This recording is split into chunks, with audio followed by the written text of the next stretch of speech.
Hello and welcome back to sunny Snetterton for the final race in the 2021 GT Cup Championship. The overall title will be decided in this pit stop race, so it's exciting stuff to come. More about that in a moment. First of all, here's a reminder of what happened earlier on today.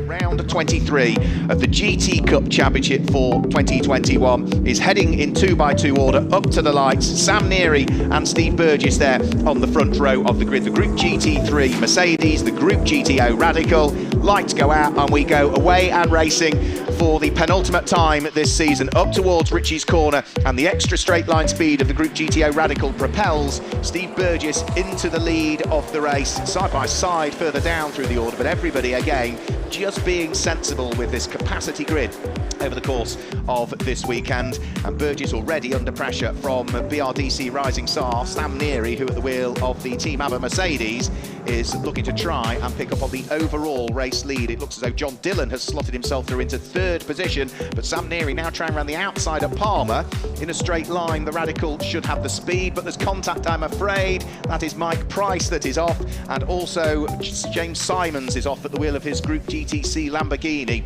as we are side by side for the lead of the race. And has Sam Neary done enough here to pick up the lead?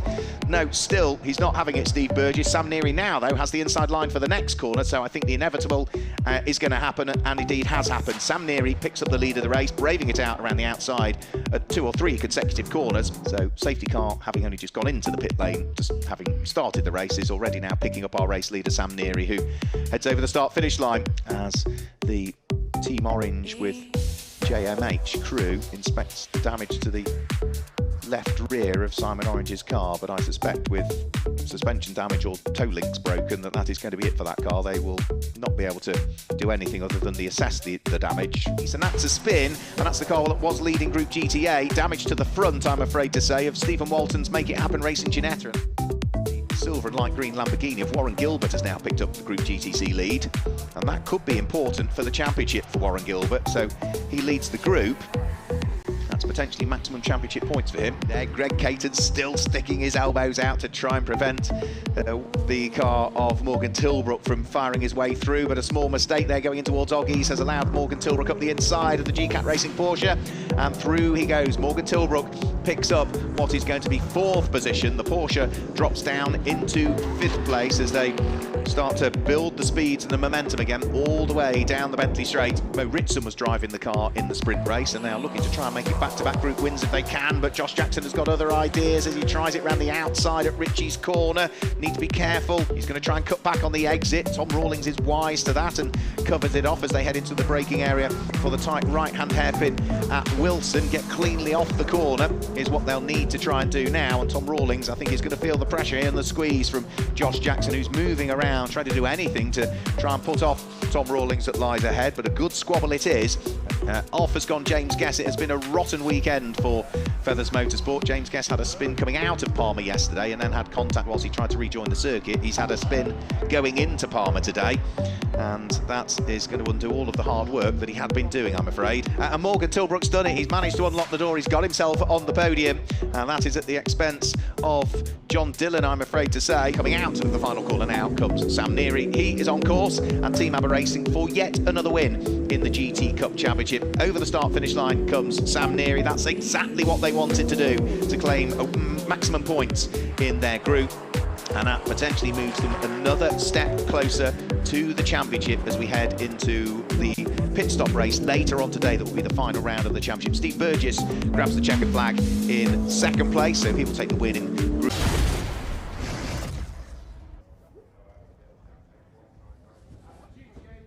So, on the podium together, but of course there's still all to play for, isn't there, for this championship title? Yeah, I mean, it's going to be really tough. I think we haven't worked it out exactly, but I think we need them not to finish and not to get 70% of the race. But either way, it's been fantastic to get down to the wire. And these guys, both Sam and Richard, just fantastic compared to this. Sam has spent time with Charlotte, with lines and things, and people just don't have to do that. It's been great, so, you know, we're happy either way. Yeah, it's been an incredible title fight, and I'm really glad it's gone down to the final race. You know, it's really made it interesting. I couldn't ask for a better competitor to be racing the whole time. Warren always keeps it fair, there's no dirty tactics, and at the end of the day we'll always come back and have a beer together. So no, it's no, really happy to be racing Warren, and hopefully we can both have a good final race. Well, the cars are leaving the pit lane, getting ready to head out to the grid. Now, there's lots of classes, groups within GT Cup. It's not all about the overall championship. And someone who was on the podium just now for the sprint race for GTA, and who's had a great season, is local driver James Townsend, who I managed to catch up with a bit earlier. James Townsend, this is your local circuit, isn't it? It is, yeah, very happy to be here. Yeah. And even more special because it's a bit of an anniversary for you, isn't it, today? It is, yeah, my 75th competitive race, so yeah, really excited to get stuck in. Now, is that just in GT Cup or? No, a variety of things, so everything from Ginetta's right at the beginning through to Carrera Cup a couple of years ago and then GT Cup this year. And so how have you found this season with GT Cup? Because you're racing with Ginetta, obviously. Yeah, it's been mega. It's obviously had a very different dynamic having two drivers and a pit stop race. Something we're getting used to, but really excited and really enjoyed it. Yeah. And how are you feeling about the season finale? It's good. We're still in the mix for third in the championship, so we're pushing hard for that. Always excited to be at Snetterton. I've got a lot of family coming down, so looking forward to seeing everyone.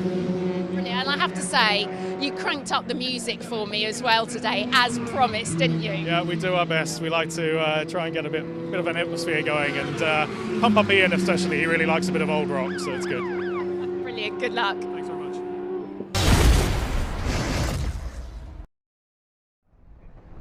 Yeah, fantastic to hear from the drivers there, and being a radio DJ and someone that's hugely into rock, I'm sure Michelle will have enjoyed that as well. So the cars making their way out onto the circuit, and hopefully Michelle might have the opportunity to catch up with a driver or two. Yes, not just yet, because there's no cars here at the moment. But yeah, I was very pleased about the music choice in that garage, I have to say, garage number 6. Mark, can we just talk about the groups at the moment? Because am I right in thinking that some of the groups, actually I think all of them now, including GTO, have been decided in terms of winners? Well, GTO, we could say at the moment, the way things are, hasn't been decided because this race hasn't started. All of the other groups, the champion is decided. But as long as Paul Bailey starts this race, he picks up 20 bonus points, and that would be enough. In terms of the overall championship, Sam and Richard Neary coming to this race on 514.5 points. Jensen Lunn and Warren Gilbert on 482.5. So there's a 32-point gap between the pair of them. If Warren Gilbert starts this race, he picks up the extra 20 points for starting in the final 8 races. Those extra points won't go the way of Sam and Richard Neary because they didn't start one of the races at Donington Park. So the way it works out is if Paul Bailey starts this race, he's the Group GTO champion. That's enough for him. He lies 6th in the overall standings coming into this one. And what needs to happen is the Nearys need to retire, and Warren Gilbert really needs to make sure that he wins the group. And that's probably the only way he can overhaul the points tally of that number 88 Mercedes that, of course, will start from pole position, Michelle. Yeah, absolutely. They've just pulled in. So, yeah, they need to finish, don't they? That's got to finish, ultimately what they've got to do. We might have a chat with them in a minute. So that's it for the actual championship title. And we've got, of course, the pit stops, haven't we? If you could just run us through that, because there are specific windows, aren't there, for the pit stops? There are, yeah. It works differently today. So what happens is when we have the race on the Saturday, the cars in Group 1, so that's the cars in Group GTO, Group GT3 and Group GTC, stop first. And the cars that are in Group 2, that's the cars in Group GTB, Group GTH and Group GTA, stop second. And they have separate pit windows so that the pits aren't just full of all of the cars in one go. Today it's the opposite way round. So what will happen today is that the cars in Group GTB, Group GTH and Group GTA will stop first. So they will stop between the 24th and the 29th minute of this 50-minute race. And the cars in Group GTO, Group GT3 and Group GTC, the more powerful groups, will pit when their pit window opens, which is between the 29th minute and the 35th minute of the race. And also remember, Michelle, that of course none of the pro drivers and none of the pro sporting drivers are allowed to start the car in this pit stop race. It has to be the AMs. Yeah, absolutely. Unless, of course, you've got the 2 AMs driving, which is the case with the number 88, because we've got Richard and Sam both driving this car. And it looks like we've got Richard starting the race. Sam's just giving him a pep talk. Pulling in alongside them now, we've got Morgan Tilbrook and Martys Clutton. just getting into position, and that would complete our front row. And I think there's just a couple more cars coming through, weaving their way through, and then the grid will pretty much be ready to go. So do you know what? I'm just going to sneak in and see if I can have a quick word with Sam and Richard, because this is it, guys, isn't it? This is the ultimate. You have to finish. That's all you've got to do. Yeah, exactly. We don't want to jinx anything, but we've touched a lot of wood. So hopefully we'll just finish the race and then that's the championship sealed. So now Rich's got the job of just keeping on the black stuff, and then I've got the same job. I was going to say, you've got the job a little bit later on to actually come across the finish line. Listen, I'm going to let you go. I've got to get off. Good luck, guys. Good luck to all our drivers in this final race of this championship. I'll hand back to you, Mark, for one last time for the grid. Thank you very much, Michelle. Yeah, the championship started on the 10th of April at Donington Park on the National Circuit with round 1. Here we are on the 3rd of October at Snetterton for the 24th and final round of the GT Cup. And we still, as the moment, don't know who is going to lift the overall championship title. It is beautifully poised. All the number 88 car needs to do is finish, but is it going to go for the overall win? They've had so many overall wins this year. Wouldn't surprise me if Richard and Sam Neary still look to try and claim this race victory overall. So the lights are on the safety car, and the cars are about to head off on their final formation lap of the 2021 championship season. So it's probably time to guide you through the grid and the way that they will line up and their success seconds as well. It is Richard Neary on the front row of the grid, and alongside is number 66 Morgan Tilbrook, with row 2 being Steve Burgess, who's got an extra 10 seconds to spend in the pit lane, and Richard Chamberlain, who's got an extra 15. Row 3 of the grid sees John Dillon line up alongside Graham Tilley, and row 4 sees Seamus Jennings in the GCAT Racing Porsche, who's got an extra 10 seconds in the pit lane, lining up alongside the Ferrari of Lauren Demise, who has an extra 15. The 5th row of the grid is Mike Brown, an extra 20 seconds in the pit lane for his Aston Martin, and alongside is Warren Gilbert, who of course is in for a shout potentially of the championship. He's got an extra 10 seconds to spend in the pits. Row 6 sees the number 96 Lamborghini of Chris Kemp line up alongside the McLaren of Andre Borodin, and row 7 of the grid, Roy Millington's Ferrari, an extra 20 seconds in the pit lane alongside Paul Bailey's McLaren, also with an extra 20 seconds. Row 8 of the grid, Nick Phelps at the wheel of the Porsche has an extra 15 seconds to spend in the pit lane alongside number 1, which is Josh Jackson, and row 9 of the grid is started by Mo Ritson. He has alongside Steve Rushton in his McLaren, who's got an extra 20 seconds in the pit lane. Row 10 of the grid, David Holloway, an extra 10 seconds alongside Ian Campbell. And row 11 is where we see Charlotte Gilbert, the overall race winner in the weather-affected race yesterday, an extra 20 seconds in the pit lane alongside number 777, which is Ron Johnson. The 12th row of the grid, Ian Duggan will sit there on the 12th row alongside number 50, Carl Cavers. And row 13 is Russ Lindsay, who had their first group win in the weather-predicted race yesterday, an extra 20 seconds in the pit lane alongside Chris Murphy, who's got an extra 10. Row 14 of the grid is Richard Mason, and alongside is number 6, Alex Stevenson, who has an extra 10 seconds to spend in the pit lane. The penultimate row of the grid is Stephen Walton, an extra 15 seconds for the Make It Happen Racing Ginetta alongside Simon Orange, who retired from the race earlier on and therefore didn't set a lap time, and it's fastest laps from race 1 that give us this grid for race number 2. And the final row of the grid should see car number 90, which is Mike Price, an extra 15 seconds on the pit lane for Mike Price. So that is the grid. That gives you the success seconds, and remember, everybody has to come into the pit lane and serve what is a 60-second pit stop, and those additional success seconds are added to that in reality. So we will see as to, at the end of this 50 minutes coming up in what are substantively better conditions than this time yesterday, as to who is going to lift the championship crown and who is going to take over becoming the champion from what was our outgoing champions, Simon Orange and Josh Jackson, who won it for Team Hard in the Ginetta last year. So we've got 2021 champions to crown very, very shortly, and it could be the Nearys from pole position, that black Mercedes. It could be on the 5th row of the grid, the silver and light green number 9 Lamborghini, but it's slightly out of Warren Gilbert's hands really, because all the Nearys need to do is finish. And remember, we also have, as long as this race gets underway and the orange McLaren starts, that gives Paul Bailey the Group GTO title for this year, because that's the only group, or class if you want, that hasn't been sorted as yet so far this year. So here we go for the final time in 2021. The GT Cup Championship is about to be unleashed on the Snetterton 300 circuit. The championship finale, lights are on.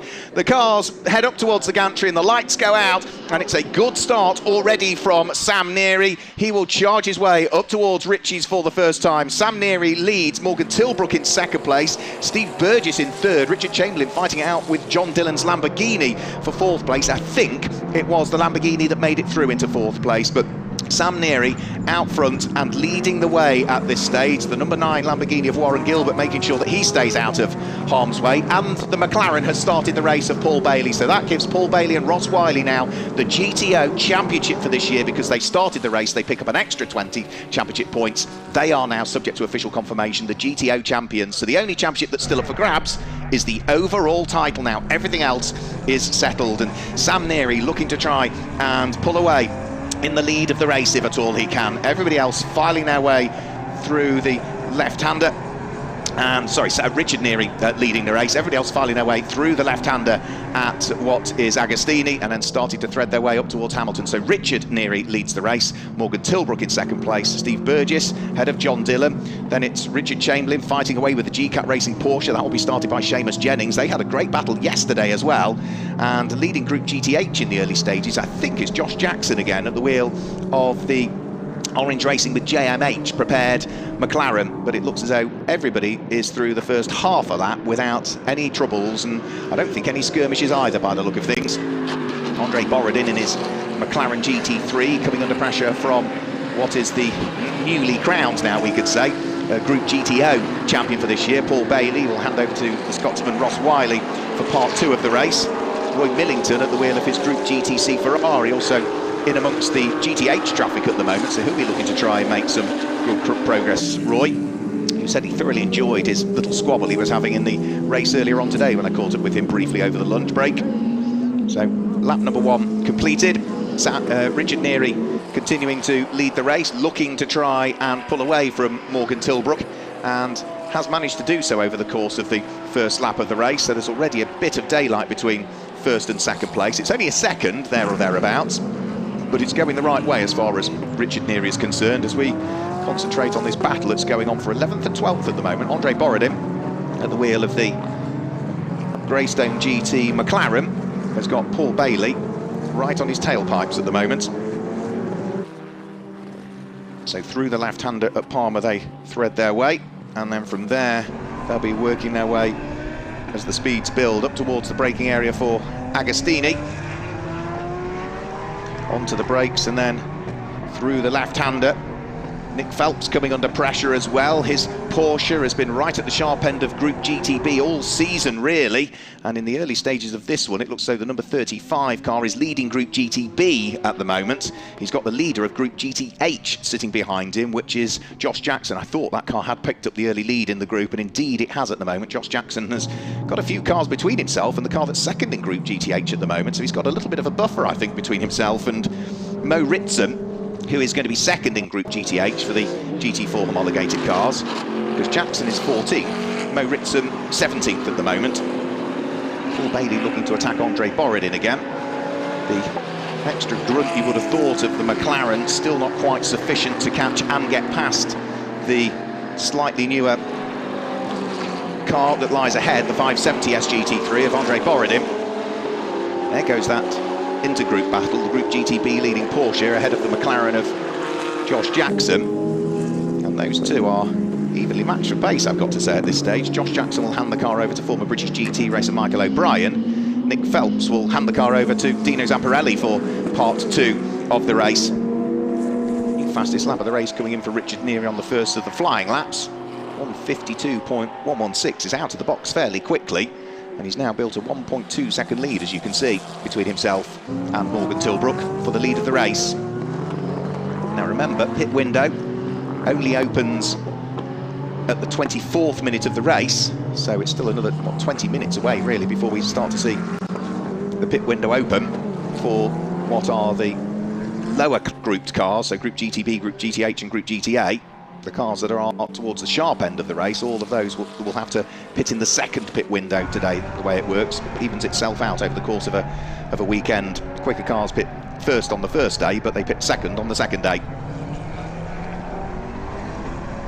Now there's Mo Ritson, that's the car that's second in Group GTH. Third in Group GTH is going to be Ian Campbell at the moment. So Ian Campbell, who was suffering with an ear infection yesterday and was advised not to race, looked after himself, did everything that the medical staff suggested that he did, feels slightly better today, but he's third in Group GTH at the moment, and he's going beautifully well, I've got to say.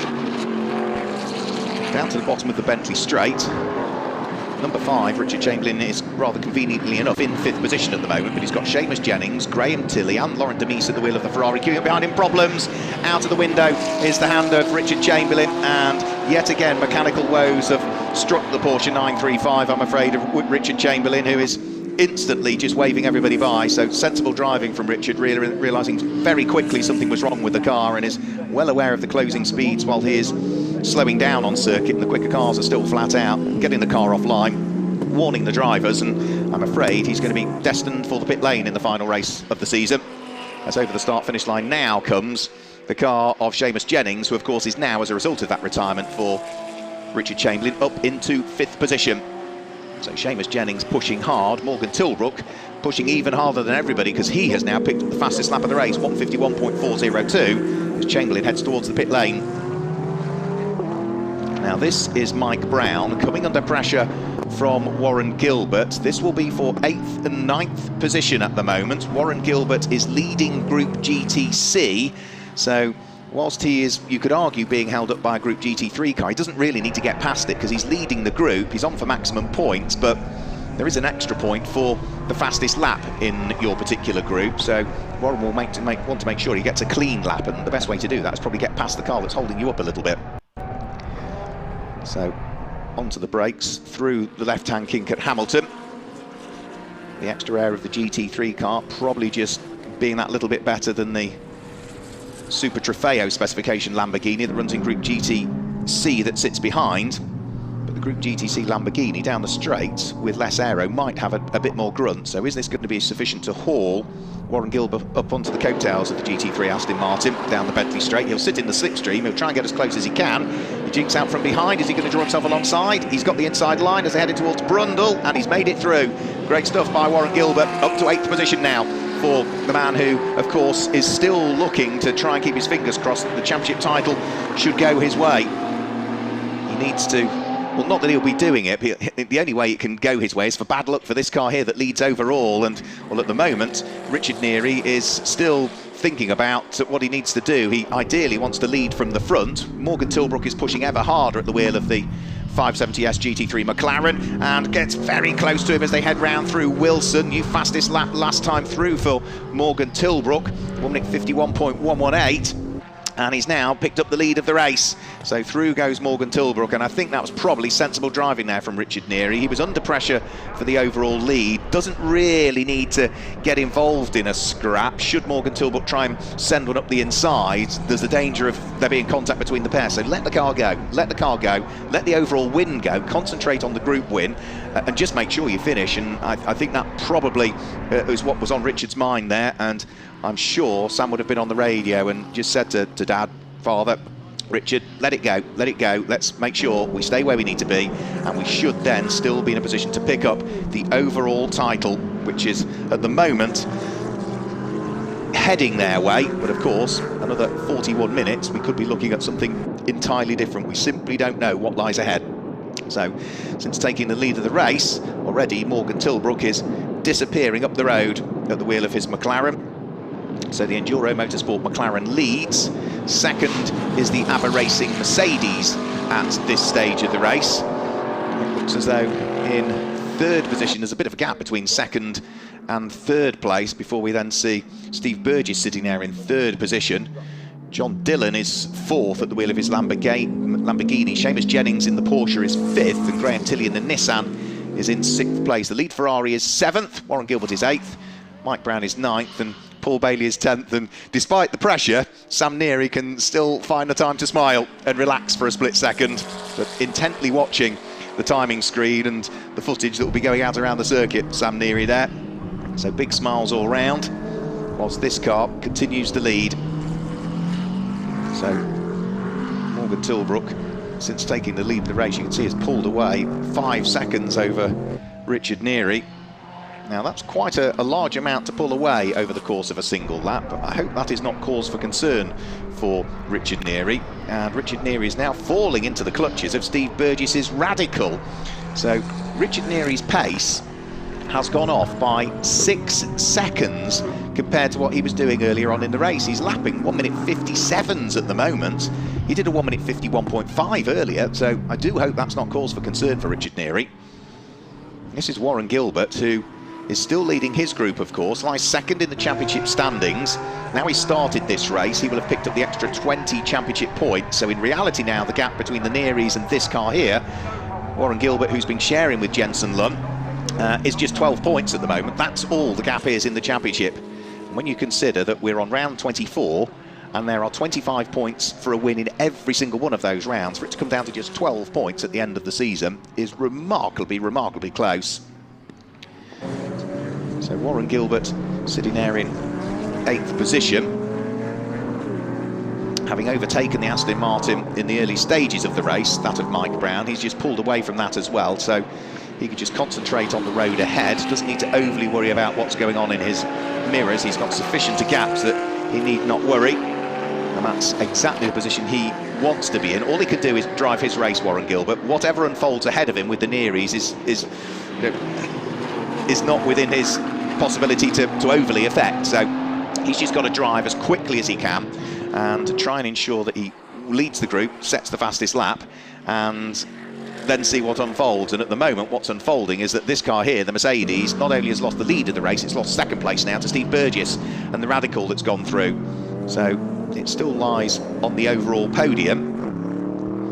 Morgan Tilbrook and Marcus Clutton are not scoring championship points for the GT3 group, so whilst Richard Neary has dropped to 3rd, he is still on for the maximum points in his group in reality, because it's an invitation class car that leads, and the car that's now in 2nd is in a different group GTO, so that's fighting for a different set of championship points. So sensible driving, I think, still there. I do wonder that if John Dillon's Lamborghini gets closer to the Mercedes, though, that Richard Neary will get the hurry up, because John Dillon is in GT3 and is a championship scoring car, so that is the gap that we probably need to keep an eye on. And the gap between Mercedes and Lamborghini at the moment for 3rd and 4th is around about 6 seconds, 5.9 seconds between the two of them. So if that starts to come down any further, that's when we'll start to see the Mercedes get the hurry up. And there is John Dillon in 4th position. John, who is partnered up with reigning British GT champion in the GT3 category, the Scotsman, Sandy Mitchell, for this weekend. Good to see Sandy making his debut in the series. Well, he's only 21 years of age, Sandy, but still seems to have been around for a good number of years racing GT cars. He will be taking over this number 61 Scott Sport prepared Lamborghini for part 2 of the race. Now, as we've had all weekend, the message is starting to come out now with regards to circuit limits. Black and white warning flag this time out for car number 23. That will be Ian Campbell for Greystone GT. He'll be handing the car over to his co-driver Ollie Webb for part 2 of the race. And as for that pit stop window, well, we are now about 10 minutes away from seeing the first pit window open. So remember, the Group GTB, Group GTH and Group GTA cars will be coming in. Those at the front end of the race will all have to wait for, what's that, further sort of 5 minutes after that before they'll be able to dive into the pit lane. So Warren Gilbert back over the start-finish line, running in 8th place, still hasn't overly shaken off the car that sits behind. We go on board with, by the look of things, Warren Gilbert, picking up on some of his data with the live onboard from Warren Gilbert, just showing us what's going on. And he's coming back under pressure again, isn't he, from Mike Brown at the wheel of the Ultimate Speed Aston Martin, which is out with us for, I think, the 2nd or 3rd time this season. I think it's the 2nd race meeting we've seen the Ultimate Speed Aston Martin out in. Mike Brown partnered up as ever with Matt Manderson, who've been racing together and in GT3 Aston Martins for a very good number of years now, I've got to say. So Warren Gilbert, if he comes under pressure from the Aston, there is Jensen Lunn looking on the crutches with the headset on. So that's in the Top Cats Racing garage there. Jensen still recovering from his fairly major surgery a few weeks ago. He was advised by his medical advisors not to travel here, but there was no way he was going to miss the final championship round. And remember, this is the first season of racing this particular car for Jensen Lunn and Warren Gilbert, an entirely new car to them. And talking to Jensen earlier on in the season, I said, you know, if you'd have still been in the hunt for the overall championship in a brand new car, at the final round, you'd have taken at the beginning of the year, and he said absolutely, absolutely, can't have imagined we'd have had such as good a season as we've had. And he said whatever will be, will be. If we win the championship, he'll be delighted. If we finish second, we know we've worked as hard as we could in our first year in this car. And at the moment, Warren Gilbert is still working overtime. He is trying to hang on to 8th place. If the Aston Martin slips its way through, it won't affect the point score for that Lamborghini, because the Lamborghini runs in Group GTC, the Aston Martin runs in Group GT3, so it would not take any championship points away from Warren Gilbert. So he could afford to just ease off and let the Aston Martin go through, but the team will be continually on the radio to him, just letting him know what he needs to do, and equally as much what is happening with the number 88 car of Richard Neary, which is still there in 3rd place at the moment. There's the Nissan, that's Graham Tilley. He was in 6th place, he's now dropped to 7th on that lap, so that must mean that Laurent de Meese at the wheel of the 155 FF Corsa Porsche Ferrari has gone through, so that will be place gained for the Ferrari, place lost for the Nissan, which again is another car that's been worked on over the course of this weekend. It arrived looking a little bit different to the circuit, but they've managed to repair the bits that needed repairing on it. They were still working on it on Friday when I arrived at the track as well. They've managed to get the bodywork repaired and the wrap put on it as well, so it looks absolutely pristine, the Nissan. But it's just lost a place to this car here, the Ferrari, which now means that Laurent de Meese is up to 6th overall in the race, and that will put him 5th in Group GT3. So the top 6 cars, there's only one car that's not a GT3 car, and that will be Steve Burgess in the Radical, who's currently 2nd and leads Group GTO. So down the Bentley straight they'll go. There goes John Dillon, he's in 4th. That's the gap back to Seamus Jennings in 5th. You can see the Ferrari there in 6th place. Graham Tilley in the Nissan sitting behind that, so you can see the relative gaps between them all. They are close to each other, but they're certainly not close enough to squabble for position. But Laurent de Meese, who is racing for just the 2nd time this season in the GT Cup Championship, again partnered up with Jamie Stanley. They've done a lot of racing together over the years of that pair. It's great to see them back in the series. It'll be good to see more of Laurent next year in the series. Ron Johnson moves out of harm's way there to keep the Ferrari out of the way of the race leader, who is now fully amongst the traffic there. Gets past Chris Murphy's Aston Martin. The marshal's doing a stunning job of waving the blue flag and forewarning the slower cars that the race leader is approaching. The next car that our race leader is going to squeeze his way past is going to be Russ Lindsay's Team Orange powered by JMH Ginetta, which he is able to rather effortlessly pick off with that extra power that he's got at his disposal on the run in towards Agostini. And then the next car after that they'll be looking to try and scythe his way through and pass will be the Make It Happen Racing Ginetta, I would have thought, which will be Stephen Walton's car. There's former British GT racer Ron Johnson under attack from Chris Murphy at the wheel of the N24 Aston Martin. Good to see Ron in the series this weekend, who used to race in the British GT Championship in a Corvette some years ago. He's partnered up with current driver who's 2nd in the British Touring Car Championship, Tom Ingram, for this weekend, and they'll move out of the way whilst our 2nd place car, Steve Burgess, threads his way through, whilst Morgan Tilbrook is already the best part of 6 seconds up the road now and about to pick off another back marker. So through he goes, past Stephen Walton's Ginetta. Morgan Tilbrook will keep pressing on as hard as he possibly can. His lap times haven't really dropped whatsoever over the course of the race. A little bit of traffic last time through for him to deal with, a bit more this time, so that's the only reason we're seeing a tiny bit of drop off in his lap times. But when he gets a clear lap, he's straight back on it again, Morgan Tilbrook, and is looking good here to hand the car over into a handy position when Marcus Clutton takes over. And they also don't have any success seconds to worry about because of the topsy-turvy result yesterday, because of the awful weather conditions and the red flags coming out when they did. Only half points awarded, by the way, because it hadn't got to 75% distance. Then, yeah, Morgan Tilbrook has got no success seconds to worry about. Still got that fight also going on between the two McLarens. Andre Borodin doing a really, really good job of making sure that he keeps Paul Bailey behind. Paul Bailey was ahead actually on the previous lap, so wondering if they might have swapped over again this time through. What was the gap between the pair of them coming over the start-finish line? It was 0.7 of a second, yeah, so Andre Borodin has gone back through and ahead of Paul Bailey actually, so they have had a shuffle, those two. With 30 minutes to go, we're about 4 minutes away from the first pit window opening. And for that car there, Paul Bailey, he'll be handing the car over to Ross Wiley for the newer shape McLaren that lies ahead. Andre Borodin will hand the car over to Ed Peed for part 2 of the race. Ed, who we've seen runner-up in the Renault Clio Cup Championship, 3 times on the trot, wasn't it? 2003, 2004, 2005, Ed was runner-up in that series. So he'll be taking over the blue McLaren, and number 28 McLaren will be taken over by Ross Wiley, who was the 2014 British GT champion in the GT4 class. Ross, former champion of the Stars of Tomorrow karting series as well, if memory serves me correctly, some years ago. So that's the pros that are waiting to take over these cars that are still together, as they have been for several laps. But for the number 28, Paul Bailey, he'll be conscious that he doesn't need to overtake the car ahead. It's not going to affect the championship points that he'll pick up in GTO. He'll be conscious that, subject to official confirmation, just starting this race is enough to secure him the Group GTO title for this year. He'll also be conscious that that's a very rare McLaren that he's driving.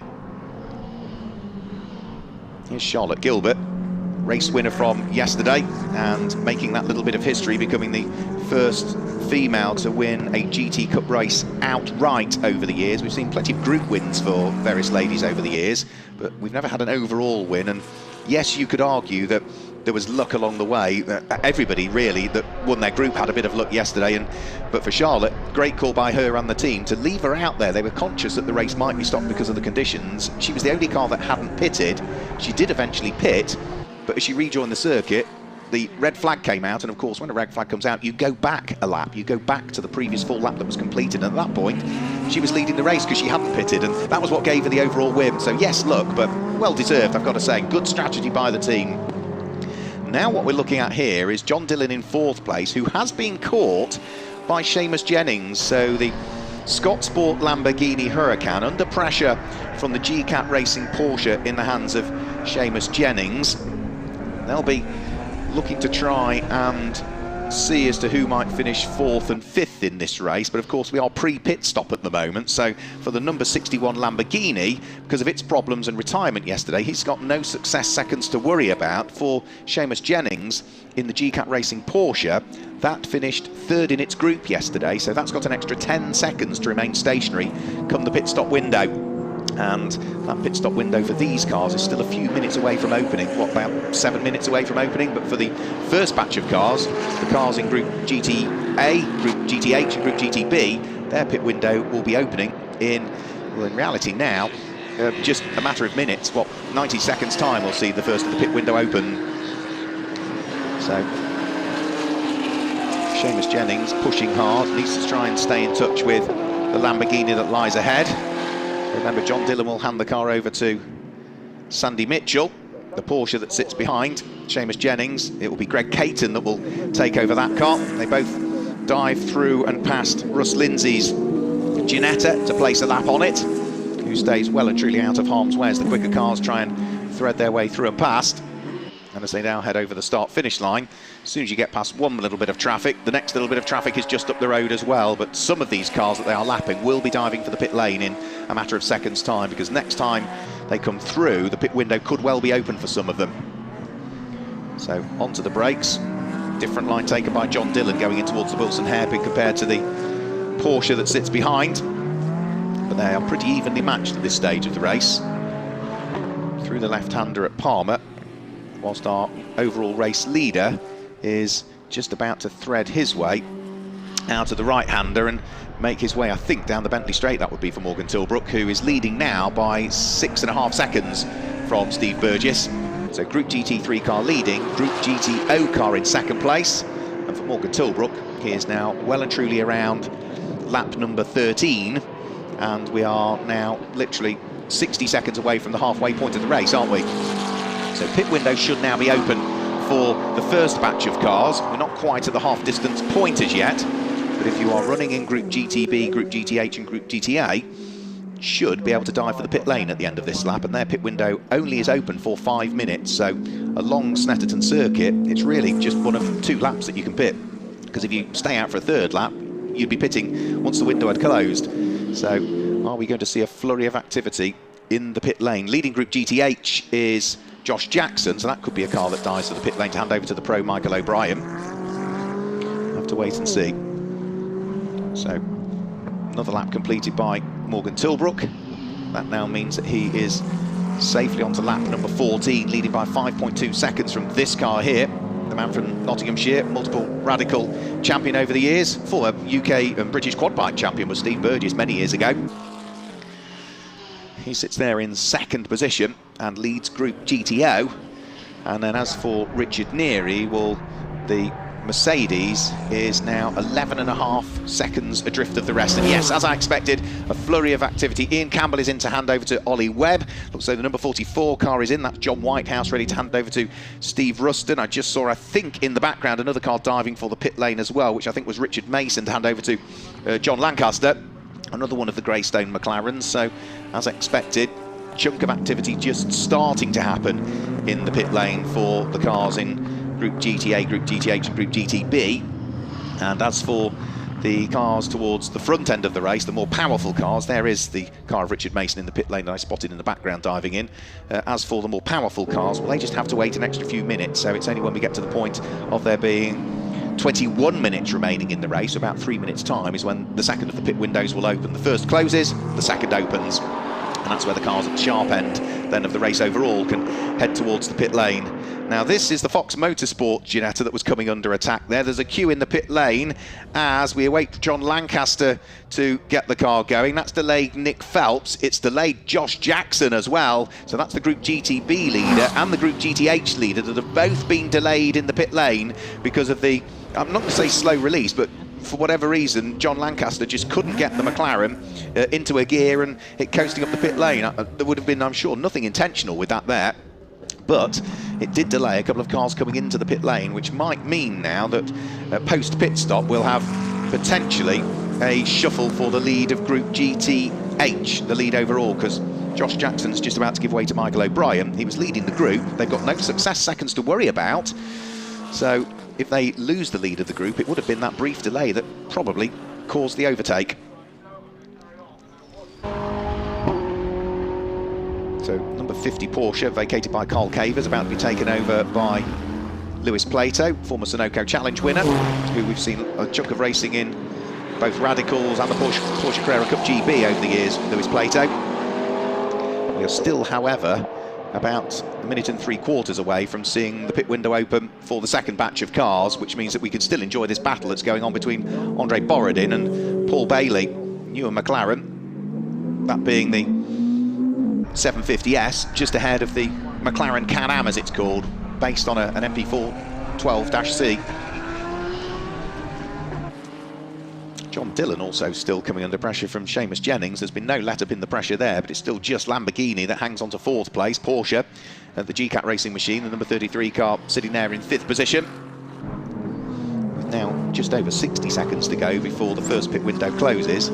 And then the second pit window opens, and the second pit window is for any cars that run in Group GTC, Group GT3 or Group GTO will all have to dive for the pit lane, and again they will have a period of time to conduct their pit stops. 6 minutes they will have to conduct their pit stops. So that literally means the top 15 cars the pit window will open for, because of course all of those are the cars that haven't pitted as yet really.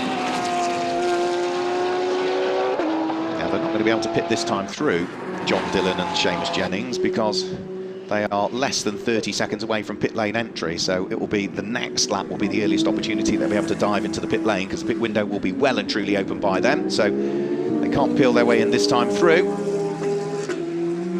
So back over the start-finish stand now we'll go, whilst this car here is moving ever closer towards the championship title. Now, if it were to retire, as long as it got to 70% distance, then it would still be classified as a finisher, the number 88 Mercedes. So we are going to be looking at what the best part of 35 minutes into the race would be 70% in terms of time, but it's distance we need to consider.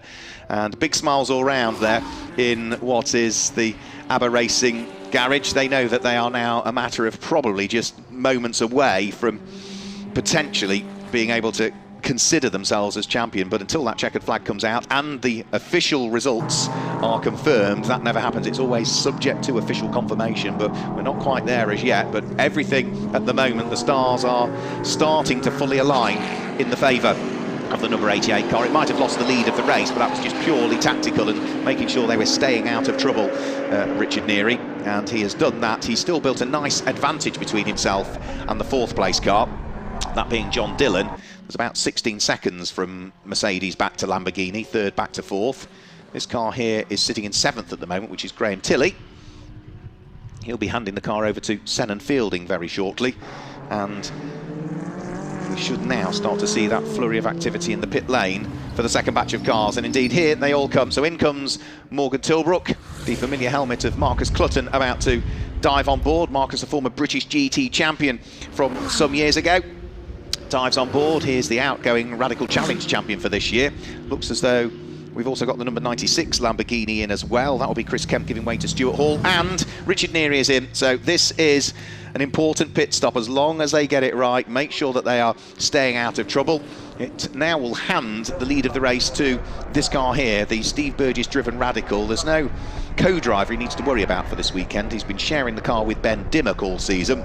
Steve driving solo for this weekend, but he has not pitted, so he has opted to stay out for an extra lap. A little bit of tyre pressure adjustment just being done to the Control Pirelli tyres that all of the cars run in the GT Cup Championship.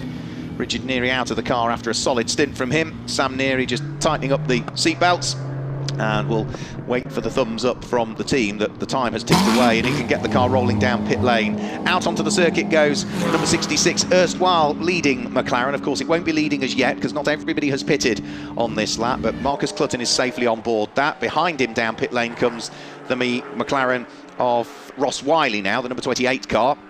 So out onto the circuit goes Marcus Clutton. There goes now Sam Neary out onto the track. And neither of those cars having any additional success seconds to worry about in the pit lane. And when are we going to see the new race leader, Steve Burgess, dive for the pit lane at this stage? I think nearly everybody else called into the pit lane that time through. Out goes Sandy Mitchell. He will make his debut really in GT Cup because he can't compete as a pro driver in the sprint races. He didn't get to race yesterday in the wet race, the pit stop race that we had, because of the clutch issues that the number 61 Lamborghini had. Steve Burgess comes in, so he comes into the pit lane. Out goes Senan Fielding, who's now taken on board the Nissan. Out goes Jamie Stanley, who's taken over from Laurent Demise at the wheel of the Ferrari, and in comes Steve Burgess. So there's no driver change here, just the opportunity to adjust the tyre pressures. A well-earned glug of water being handed to the man from Nottingham, and then he will look to try and propel that car back towards the sharp end of the race, Steve Burgess. He does, however, have to spend an extra 10 seconds in the pit lane compared to those that are off scratch. There goes Warren Gilbert. So back down pit road goes the number 9 car. An extra 10 success seconds to spend in there for Warren Gilbert. Should be sufficient, I would have thought, for him to hang on to the lead of Group GTC still, I would have thought. So watched on by Jensen Lunn, who he shared the car with all season. Back onto the track goes Warren Gilbert. In the debut season for this car, it has run so well and so consistently. I've got to say, they have, I think, scored points at every single round. And that is not wanting to put the commentator's curse on it whatsoever, but it has been a car that has just been unbelievably consistent. And are they going to finish the season with second place in the championship? Are they going to finish the season with third place in the championship? We'll give you a full rundown of the top 10 and pick out the group leaders once everybody has pit stopped, because I think everybody has largely been in and conducted the pit stops. However, the order will still take another lap just to fully sort itself through. It should be Marcus Clutton that will pick up the lead of the race, the number 66 McLaren, at the end of this one. And as long as we still continue to see the number 88 Mercedes of now Sam Neary circulate, that means that the championship title is just starting to edge away from this number 9 Lamborghini of Warren Gilbert. So 16 minutes of the race to go. It means now that the pit window has got about another 60 seconds to go, so anybody that hasn't pitted needs to be in the pit lane within the next 60 seconds or so, because once we get to 15 minutes remaining, then all of the pit windows are done and dusted. Now Sam Neary, traffic to deal with. He'll try and dive past Michael O'Brien's Group GTH McLaren. That little bit of traffic is dealt with, and now the Mercedes is trying to close in on Steve Burgess. So let's give you a rundown of the order then, the way things will stand. Number 66, Marcus Clutton, will lead the race. Steve Burgess, the number 7 Radical, will lead Group GTO and is second overall in the race. And third at the moment is going to be number 88, which is Sam Neary, but he is attacking to try and make it second as they head down the Bentley Straight. He's too far away, however. Fourth at the moment will be the number 61 Lamborghini. That will be Sandy Mitchell that's taken over. Fifth will be the number 33 GCAT Racing Porsche, Greg Caton on board.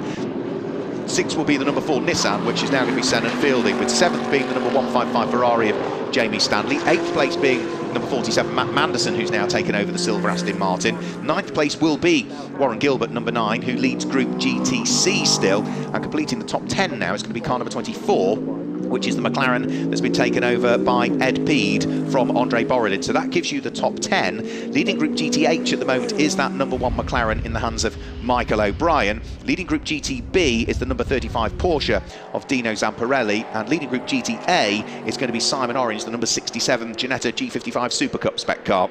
So that gives you the top 10. It gives you the group leaders at this stage, but already we're starting to see fastest laps come in because, of course, the pros have now taken over the cars, and instantly Marcus Clutton at the wheel of this number 66 Enduro Racing prepared McLaren is straight on it with the new fastest lap of the race. That, however, has already been bettered by Sandy Mitchell, who's taken over the number 61 Lamborghini from John Dillon. So Marcus Clutton was a 1 minute 50.7. Straight onto it in his first flying lap is the reigning British GT champion Sandy Mitchell with, as you can see, 1 minute 50.212 from the young Scotsman. So Marcus Clutton weeding his way past the traffic, through and past number 777, which is now going to be Tom Ingram that's taken over that car.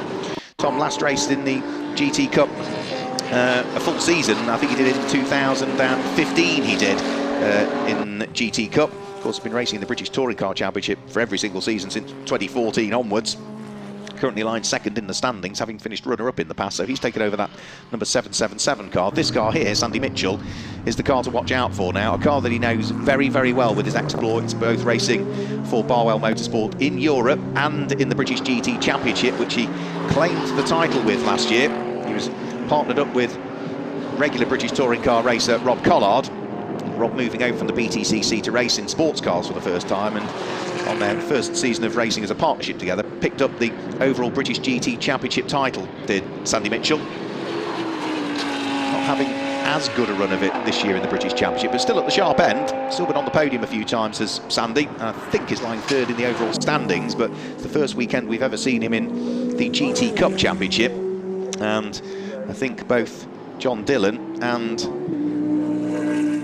Aaron Scott, who runs Scott Sport, hugely impressed. Now that's a car that we're hoping that we could spot. So see the flapping paperwork on it and the flapping gaffer tape, and the fact that the door is different. That is because Mike Price got tangled up in a lap 1 accident earlier on, and Balf Motorsport didn't have a spare door. However, GCAT Racing did. So, however, Greystone GT did. So they lent a door to him. And that means that's why that car has now a subtly different livery, because it's got a different door on. What happened there? Right, Greg Caton and Dino Zamparelli, the two Porsches, have they had a coming together? Because they were both on the grass at Coram, the exit of the bomb hole, both looking as though they're able to continue. But how much time was lost in that final sector from the pair of them? Quite a chunk, I would have thought. Dino Zamparelli, yeah, 58 seconds through that sector. Suggests that something happened, because that's about 20 seconds slower than he should be going. There's a ding in the back end of the Porsche of Zamparelli. So I do wonder whether there's damage to the front end of the number 33 Porsche. We'll try and have a look next time through, but for the moment what Greg Caton is focusing on is dealing with some slower traffic that he needs to try and weave his way through and past, and he's managed to do that both on the exit of the Wilson hairpin and on the approach to the left-hander at Palmer. So down the straight in towards Agostini he will go for the lead of Group GTC at the moment. We just saw the two Lamborghinis go through there, and that's for the lead of the group actually. That is Warren Gilbert, who, having stopped in the pit lane for an extra 10 seconds, lost the lead of Group GTC to the number 96 Lamborghini that's now been taken over by Stuart Hall, because that car there, number 96, had no additional success seconds to spend in the pit lane. So Warren Gilbert was overtaken by that car due to the success seconds picked up yesterday. So that now means he is second in the group. He has to win the group. He has to keep his fingers crossed that the number 88 Mercedes doesn't finish the race or get to 70% distance of it. Well, as I say, the distance is done not by the amount of time, but it's done by the amount of laps that you cover. So if we convert the 50-minute race into 70% distance for time, that's about 35 minutes. Well, we're past that point. We must now surely be past 70% distance as well, because we've done 20 laps. So I think even if the number 88 Mercedes were to retire now, it would still have done sufficient laps so as to be classified as a finisher, so as to pick up championship points, and so as to potentially be the overall champions for this year. But it's not going to stop number 9, Warren Gilbert, pushing as hard as he can, because he will absolutely want to make sure that he does everything that he possibly can to try and pick up the Group GTC lead, which at the moment he hasn't got. There goes the Can-Am McLaren of Ross Wiley. Tom Ingram sitting behind him. Here comes Marcus Clutton, our race leader, about to complete lap number 21, with now less than 10 minutes to go in the 2021 championship season for GT Cup, which has had a mega season. Now, considering what everybody has been through over the course of the last 18 months with the COVID-19 pandemic, it's great to see people just wanting to come racing, and despite the difficulties and restrictions that we've all had to work under, we have had, without question, a huge field all season. We have had a high quality field all season, and yet again Butte Motorsport have listened to the customers, listened to the drivers, and have tweaked a few things for this year. I'm sure there'll be a few small tweaks for next year as well, just to make sure that we keep moving forwards. Now this car here, Sam Neary, up to second place. He got past Steve Burgess very early on into his stint, having taken over the car from his father a few laps ago. He is circulating 27.5 seconds behind Marcus Clutton, the race leader. But remember, Marcus Clutton and Morgan Tilbrook in their McLaren, whilst leading the race, are not a championship registered car, so they would not pick up the points for the win. And, well, even though this Mercedes doesn't need the points, finishing the race would be sufficient for them to scoop up the overall GT Cup Championship title for 2021 and follow in the footsteps of the likes of Simon Orange and Josh Jackson. It would also, I think, be the first Mercedes, if memory serves me correctly, to win the title overall. We've had Ferraris and Porsches and BMWs and McLarens and Bentleys and Aston Martins and Ginettas win the title over the year, but I don't recall a Mercedes ever having secured the overall title. I'm sure somebody will correct me on that if needs be, but if we have, it was a very long time ago that it happened. So we'll have to wait and see as to whether it is the first championship title for Mercedes overall, but I can't recall for the life of me that we have had a Mercedes win the overall title in the past, and checkered flag isn't out yet, so we'll keep that powder dry for the moment. Ed P trying to weave his way through and past the traffic. That's Dino Zamparelli's number 35 Group GTB Porsche that the GT3 McLaren is trying to go by. Picks it off on the approach in towards Palmer.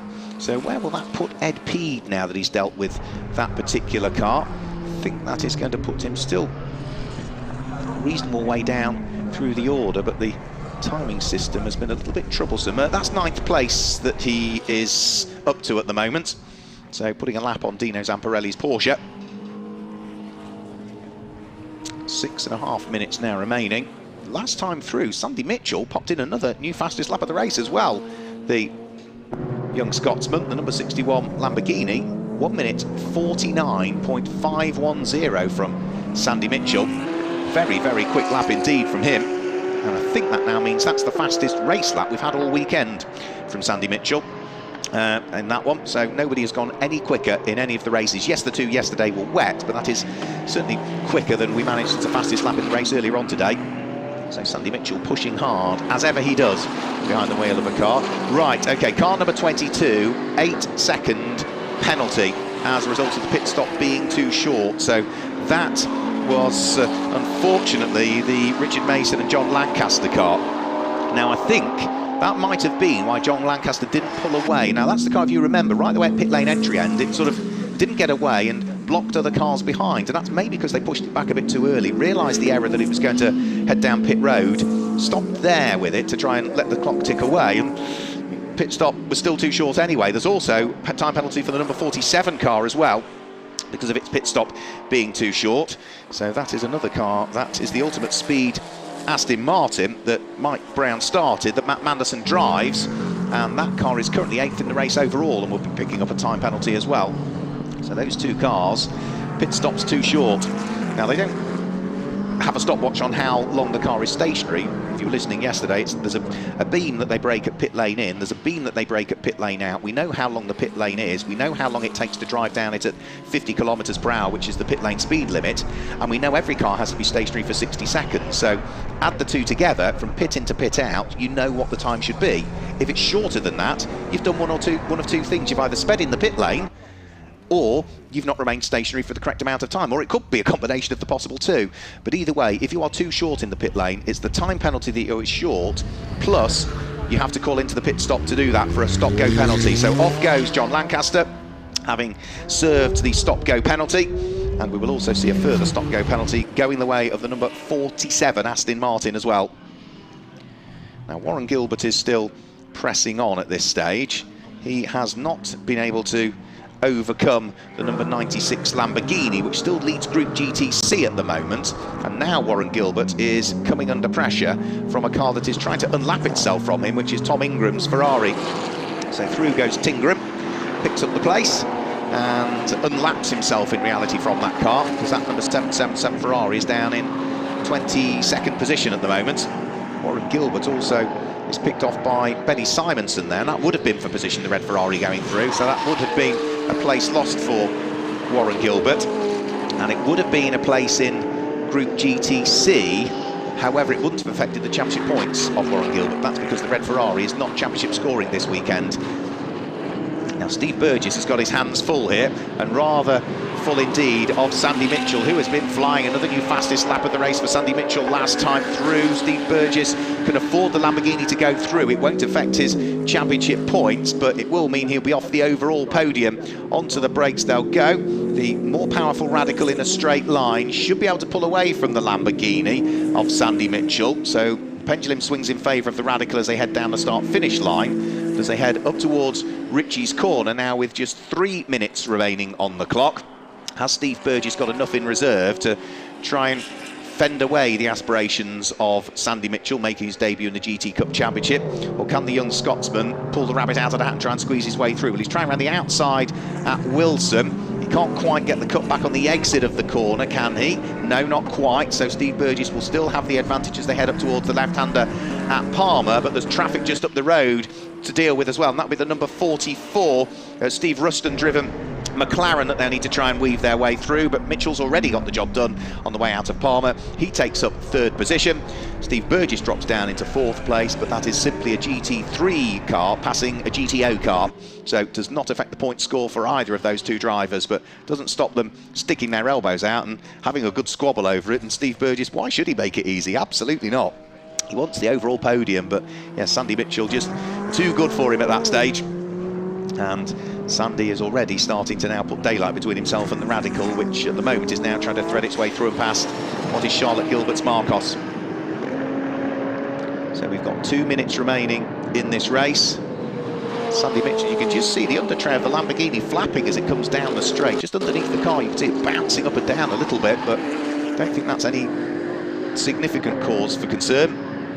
And what we can probably now pretty much safely say is that that number 88 Mercedes of Sam and Richard Neary has reached the 70% distance, and even if it stopped out on track now, it would still be classified as a finisher. It would still pick up points, and therefore, yeah, it looks as though they are going to be picking up the championship crown for this year, but we'll wait until the checkered flag flies before we do that. The Ultimate Speed Aston Martin back out of pit lane. It's served its penalty as over the start-finish line comes the champion-elect. So Sam Neary, minute and 20 seconds away from seeing the clock tick to 0. There's still gazes of nothing but towards the screens and the footage in the Team ABBA Racing garage at this stage. They will keep the champagne on ice for the moment and cheer that car over the start-finish line, I'm sure, but this car is looking as though it is heading towards a victory in the final round of the GT Cup Championship for 2021. Morgan Tilbrook, partnered up with Marcus Clutton, claimed a win at Donington Park on the Grand Prix circuit, and it looks as though they are heading towards their 2nd overall win of the championship season. Up towards the braking area for Brundle and Nelson, still with 40 seconds to go on the clock, so they still might have to complete the lap they're on and do one more thereafter. We'll have to wait and see as to whether they make it over the start-finish line before the clock ticks to 0. I have a feeling they might do, you know, so penultimate lap I think is what they're on at the moment, and it looks so that car there is heading towards top honours in Group GTC, the number 96 car that was driven so well in the early stages by Chris Kemp. It's now in the hands of Stuart Hall. So 15 seconds to go. Is is Marcus Clutton going to blend out of the throttle? Is he going to get towards the start-finish line before or after the checkered flag? 5 seconds to go, so over the start-finish line. I thought it was nip and tuck as to whether he would have to do an extra lap, and yeah, one more lap to go, one more lap of agony as far as Team Abbott Racing are concerned. Sam Neary and Richard Neary, because they'll have to do this next lap that they are on before they see the checkered flag, but they are 29 seconds adrift of the race leader, but sufficient daylight between themselves and the car that's in third place, which of course is Sandy Mitchell, who is looking as though it is going to be 3 different manufacturers in the top 3, so looking as though the win is going the way of McLaren, Mercedes in second place, and the championship going towards Mercedes, and third place is going to be Lamborghini. But for Sam Neary, still traffic to deal with, and all it takes is one small mistake as you misjudge what you need to do past the back marker, and all of a sudden what has been a beautiful race, a fantastic season for them, could all come a little bit unpicked, but I think they've done sufficient now so as to very much head towards what is going to be the championship awards that will be taking place in a month or so's time.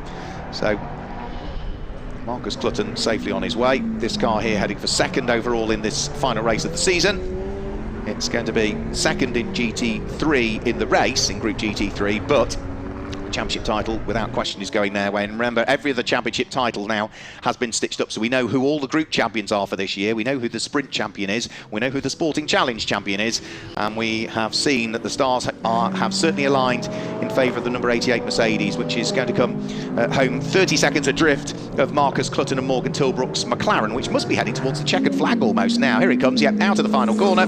It is going to be a win in the final race, round 24 of the GT Cup Championship for 2021. Goes the way of the Enduro Motorsport McLaren of Morgan Tilbrook and Marcus Clutton, who claim their second overall win of the championship season. So they take the checkered flag, but it looks as though the overall championship is going to be going the way of the number 88 Abbott Racing Mercedes, in the hands of father and son pairing, which is Richard and Sam Neary, and I think that will also mean this is the first time in GT Cup history we've probably had a father and son claim the championship overall as well. So through and over the start finish line they'll go. That is enough, subject to official confirmation. They are the champions in the GT Cup Championship for 2021. Sam Neary and Richard Neary come home to finish in second place. Delight for them, delight for the team. Steve Burgess comes home to finish in, well, what would have been, I think, let's have a quick look now. Is it third place for Steve Burgess? No, it's third place for Sandy Mitchell and John Dillon, but there was a 5-second penalty for transgressing circuit limits many times, which means that rather than finish 5.6 seconds up the road from Steve Burgess, they finish just 0.6 of a second up the road from him, I think is the way that will work in the end. So Steve Burgess will still win Group GTO regardless, and then we'll pick up on the rest of our winners. Group GTC was secured by Chris Kemp and Chris Hall by the look of things. Yeah, Stuart Hall wins Group GTC. Group GTH going the way of Josh Jackson and Michael O'Brien. Group GTB going the way of Nick Phelps and Dino Zamparelli, despite the contact with that Porsche out there at Coram. And Group GTA, it looks as though Simon Orange is going to pick up the final win of the season. So there is number 9, Warren Gilbert. Those guys, Top Cats Racing, can be hugely proud of what they've done this year.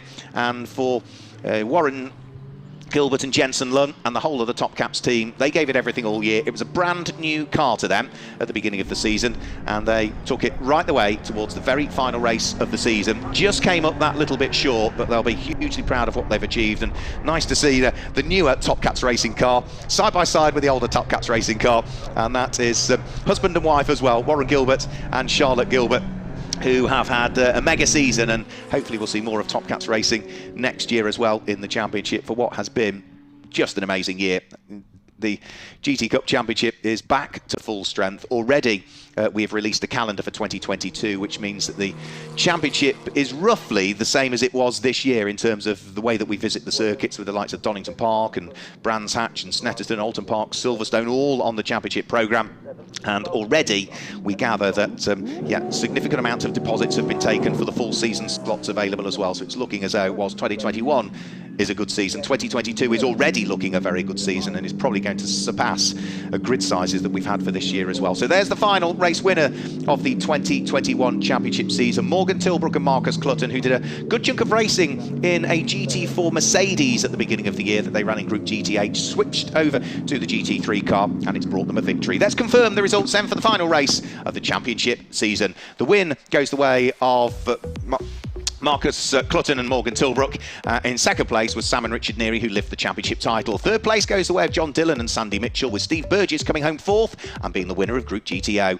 It was Tilly and Fielding that were there in fifth place. Lauren Demise and Jamie Stanley in sixth place, with Seamus Jennings and Greg Caton seventh. Andre Borodin and Ed Peed ahead of the car that finished in ninth position, which was Chris Kemp and Stuart Hall. And Paul Bailey and Ross Wiley secured the Group GTO title, having started that final race of the season. In 11th position, it was the car of Roy Millington and Benny Simonson ahead of Matt Manderson and Mike Brown. Warren Gilbert was 13th in the end, will be runner-up in the championship. Josh Jackson, partnered with Michael O'Brien, came home to claim the final Group GTH win of the season, with Ian Campbell and Ollie Webb finishing in 15th place, Mo Ritson and Tom Rawlings in 16th, David Holloway and Bradley Ellis in 17th, with Roy Johnson and Tom Ingram, who joins us for this weekend, in 18th place. Nick Phelps and Dino Zamparelli, the first home in Group GTB, in 19th place, and the first home in Group GTA was Simon Orange, who finished in 20th position. It was Mike Price and Callum McLeod who finished ahead of Ian Duggan and James Townsend, Alex Stevenson and James Kellett, Steve Ruston and John Whitehouse. Charlotte Gilbert finished in 25th place. 26th place was the Make It Happen Racing Jeanette ahead of Carl Cavers and Lewis Plato, with them Mason and Lancaster in 28th place, Lindsay and Collins in 29th place, and Chris Murphy, who was racing on his own today, but Michael Coker raced yesterday, finished in 30th position in the end. And that gives us the results for the final round of the championship. You can see delight there in the pit lane. Big smiles all round for Team ABBA Racing. They have had a mega season. Michelle Livings, I'm hoping, can bring us some sort of reaction from down there in the pit lane. And what a season it's been, Michelle. Subject to official confirmation, we have got our champions. Hello, yes, I am here. And I'm about to have a word with the champions of the 2021 GT Cup. Here is Sam, who's the one that brought it home. But of course, Richard was out there at the first part as well. Congratulations. Wow. How did it go? How did it go? Yeah, really good. You know, that was race just about finishing, and I think we both drove a sensible race. Richard let past Morgan and let past the Radical. So, no, we both played it sensible, and we finished now champions, so really happy. Yeah, you did the job. You finished the race, which is what you needed to do. Yeah, some good, sensible driving from you in that first part. Yeah, I mean, the last thing we wanted to do was push the car hard, break the car, or we make a mistake and fall off. It made sense to let Morgan get away and just bring the car home. All I wanted to do was stay in front of John Dillon and Sandy Mitchell's car, because we were trying to score maximum points. Absolutely. Yeah. Well, job done. You must be thrilled to bits. You've had a great season, haven't you, the two of you? Yeah, it's been really good. It's been a great championship, and we've enjoyed being here with you all. Yeah. Can we expect to see you back maybe for 2022? Yeah, I think you'll see us here. Yeah, definitely. Yeah. You're up for that? Yeah. Brilliant. Well, congratulations from us all, and it's lovely watching your journey as well this whole season. And so there you go, Mark. We have our champions. It has been decided. It's been a great season. I know you've enjoyed it, haven't you? It's been a fantastic season, and the one good thing, Michelle, hopefully we can do it all again in 2022. Well, I do hope so. The sun is setting here in Snetterton, and also on the 2021 GT Cup Championship. For this year, that is it. Do keep up to date with all things GT Cup on all the social media. You can find us on Facebook and on Instagram as well. And of course, we will be back very, very soon next year. In fact, we've actually got the calendar already for you for 2022. So have a look at this.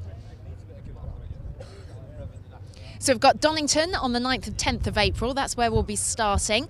Brands on the 30th of April, the 1st of May as well. Then we'll be back here in Snetterton on the 11th and 12th of June. We've got Alton on the, is it Alton Park? Yeah, on the 9th and 10th of July. Silverstone on the 30th and 31st. Then we've got Donington on the 17th of September, and then back here in Snetterton on the 8th and 9th of October. So there you have it. That is the 2022 calendar all set. We hope that you'll be able to join us for that. We're really, really looking forward to it. Hope you've enjoyed this season as much as we have. But for now, from Snetterton and all of us here at the GT Cup Championship, it's goodbye.